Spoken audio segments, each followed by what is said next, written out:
I'm drawn to my window again. I did my devotion a couple of weeks ago, looking out on a rain-soaked day. Today, the sky is beautifully blue. The sun is clear. And I wondered why, other than the fact that the wind would take my voice away and it would be too bright to record, why I didn't want to go outside to do the devotion today. But there was something that kept me inside and drawn to look through this plate glass window. It seems that I see most of the world these days through glass, usually screens. Those who are dear to me that live at a distance, I see through the glass. I'm reminded often of St. Paul when he said, "We see now through a glass dimly, but then we will see face to face." It's a beautiful sentiment from 1 Corinthians 13, that sense that we don't see completely or fully, and we yearn to be together to see that way. I'm sure you join me in yearning to see completely those whom we love. I feel that way sometimes when I'm preaching. I'm used to seeing the congregation, watching you, sometimes trying to keep you awake, other times seeking a smile where there is only sadness.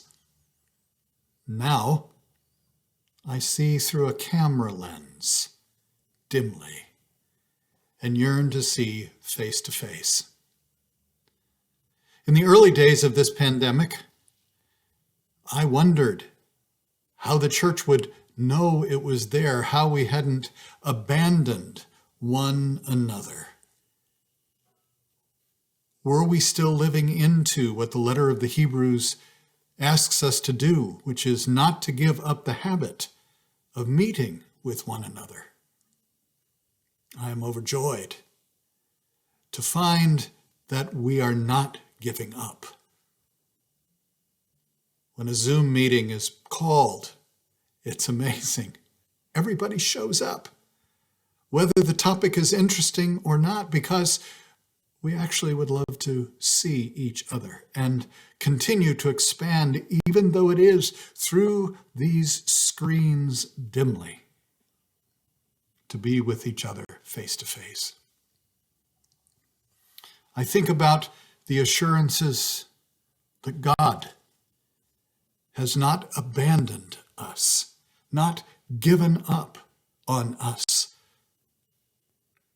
And although there are leaders in the world, I'm often sure that they are still fully with us, that will see us through, that care about our health and our life and returning to the fullness of the glory and the promise of what it is to be alive on this planet, that have become distracted by other issues and even deny our experience, as if we were fools to count health and life as one of the primary commitments of our faith, as well as the first thing in the Constitution, the Declaration: life, liberty, and the pursuit of happiness.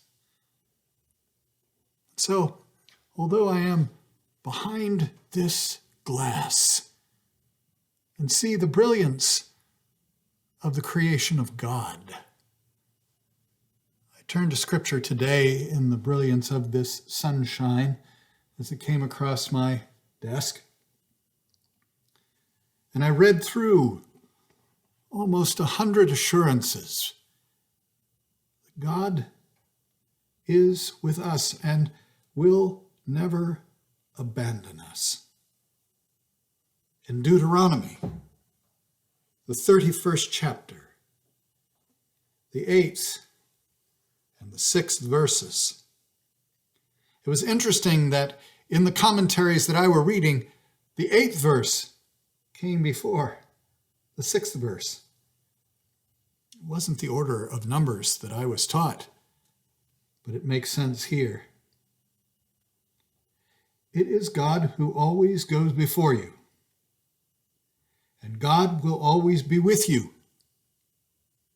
God will never run ahead. God will never let you go. God will not fail you or forsake you.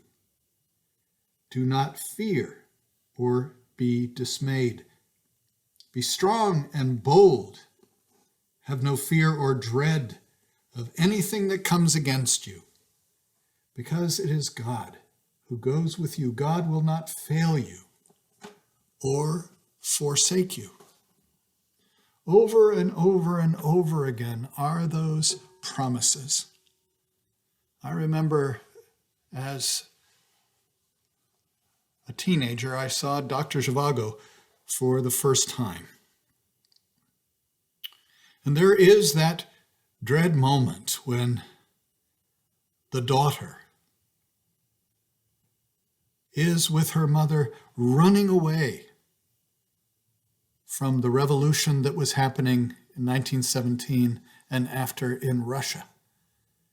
And the trauma of her life was that she was holding on to her mother's hand, running away from the terror and the horror that was coming. And then that stunning moment in that long and epic film, when she was asked, "What happened?" "My mother let go of my hand." For a long time, that just simply stood as a poignant moment in that movie. But now, when I think about being abandoned,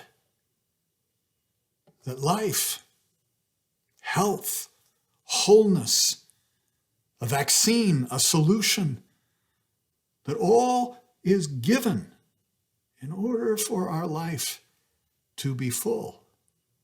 When there are some persons who abandon that faithfulness, I remember, "Precious Lord, take my hand. Lead me on. Let me stand. I am tired. I am weak. I am worn. Through the storm, through the night, lead me on to the light. Take my hand. Lead me home. I will not abandon you."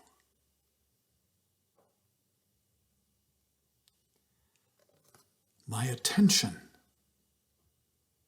to that which is most precious will not be distracted or dissuaded by anything else but the fullness of your life. And remember what Jesus said, "I will be with you always, even until the end of time." Although it is through a glass, dimly, take my hand, precious Lord. Lead me. Lead me home.